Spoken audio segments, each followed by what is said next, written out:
Good morning all of you. 12th physics के अंतर्गत हम लगातार बात करते हुए आ रहे हैं सेलों के संयोजन की। पिछले वीडियोस में हमने देखा कि सेलों का श्रेणी क्रम संयोजन कैसा होगा और समांतर क्रम संयोजन कैसा होगा। अब आज के वीडियो में हम ये देखने जा रहे हैं कि सेलों का मिश्रित क्रम संयोजन क्या होगा, कैसे होगा और इसमें किस स्थिति में अधिकतम धारा हमको प्राप्त होगी।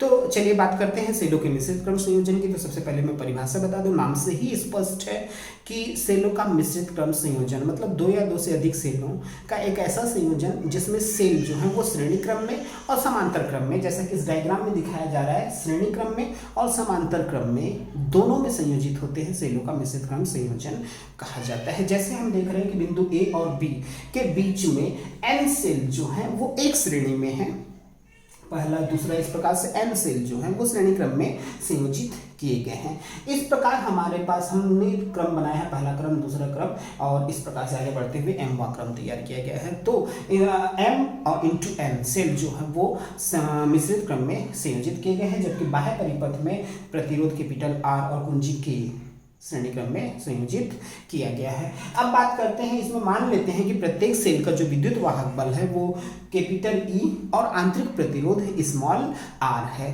तो उस स्थिति में हम ये देखेंगे कि इसमें अधिकतम धारा क्या होगी और किन परिस्थितियों में प्रवाहित होगी और अधिकतम धारा प्रवाहित होने के लिए, प्राप्त करने के लिए शर्तें क्या होंगी। तो चलिए देखते हैं। सबसे पहले परिपथ का कुल विद्युत वाहक बल, परिपथ का कुल विद्युत वाहक बल। तो परिपथ का जो कुल विद्युत वाहक बल होगा तो E plus E up to डेस n बार। पिछले वीडियो में भी हमने देखा कि एक सब समांतर क्रम होता है तो एक सीरीज को काउंट किया जाता है, तो यहाँ से E plus E up to डेस n बार। तो यहाँ से ये बोला जा सकता है कि इसका जो मिश्रित क्रम है टोटल n E, परिपथ का कुल आंतरिक प्रतिरोध। तो अगला जो बात करने जा रहे हैं हम परिपथ का आंतरिक प्रतिरोध को लेकर है।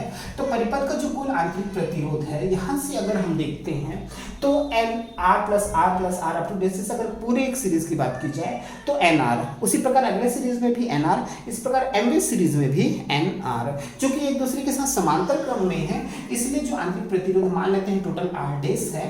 तो R डेस is equal to 1/NR plus 1/NR up to डेस, ये n बार हो जाएगा। n बार होने के कारण 1/r डेस का जो मान होता है वो m/nr हो जाएगा। ये कहा जा सकता है r डेस is equal to nr/ small m।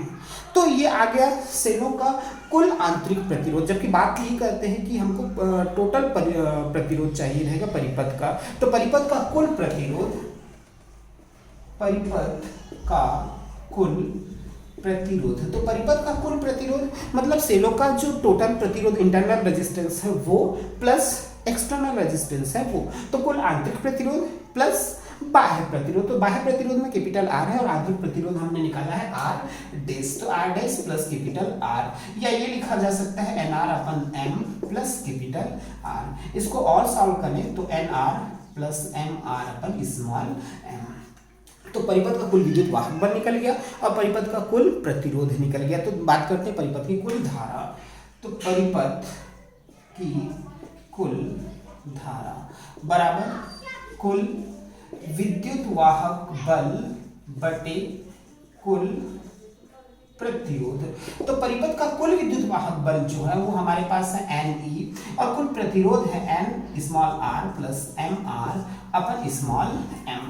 तो यहाँ से I इज इक्वल टू, जो मल्टीप्लीकेशन अपन में है, m वो ट्रांसफर हो जाएगा ऊपर में, तो ये हो जाएगा mn capital E/nr plus m capital R। तो ये परिपथ में प्रवाहित कुल धारा तो निकल गई, बट हमारा टारगेट ये है, हम संयोजन इसलिए स्टडी कर रहे हैं कि किस परिस्थिति में हमको अधिकतम धारा मिलेगी, चाहे वो श्रेणी क्रम में देखें चाहे समांतर क्रम में, और लास्ट हमारा मिश्रित क्रम में भी हम वही चीज़ देखेंगे कि किन परिस्थितियों में अधिकतम धारा प्रवाहित हो सकती है। तो इस सूत्र को हम विशेष रूप से ध्यान दें तो I is equal to mn capital E/nr plus mr है, जिससे स्पष्ट रूप से दिखाई दे रहा है कि जो हर में है संख्या, अगर हर का मान कम होता है तो निश्चित तौर पे धारा I का मान वो इंक्रीज हो जाएगा। मतलब अगर धारा अधिकतम धारा I चाहिए हमको तो उस समय NR प्लस MR का मान जो होता है वो न्यूनतम होना चाहिए। तो चलिए देखते हैं धारा की अधिकतम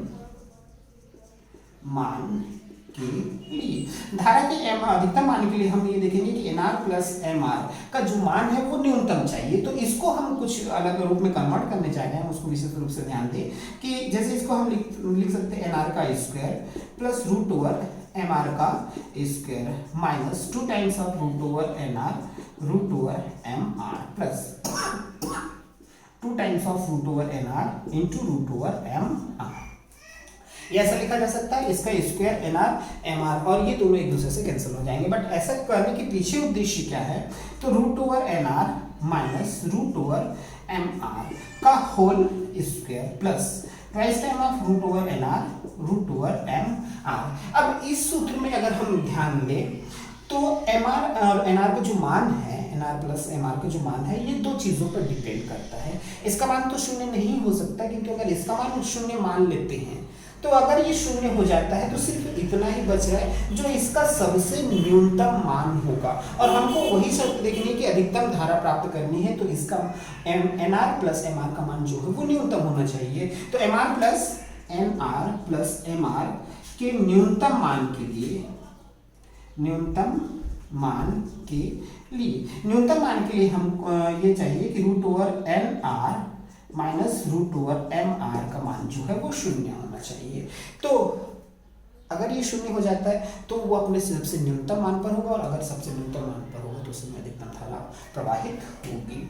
अब इसको ट्रांसफर कर देते हैं, root over NR minus root over MR उस पर ट्रांसफर कर देते हैं तो ये इक्वल रूट ओवर MR हो जाएगा। दोनों पक्षों में वर्क करने पर NR is equal to MR, या ये कहा जा सकता है कि small r is equal to M upon N into capital R।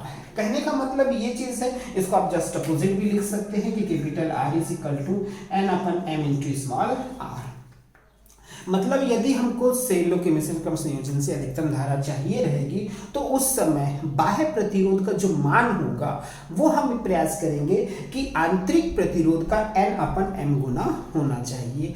अगर बाह्य प्रतिरोध हम इस प्रकार से एडजस्ट कर सके कि वो आंतरिक प्रतिरोध का N अपन M गुना है, तो निश्चित तौर पे उस स्थिति में सेलों का जो मिश्रित क्रम संयोजन होगा उसका बेनिफिट हमको मिलेगा और उससे हमको अधिकतम धारा प्राप्त हो जाएगी। तो ये कहलाता है सेलों का मिश्रित क्रम संयोजन।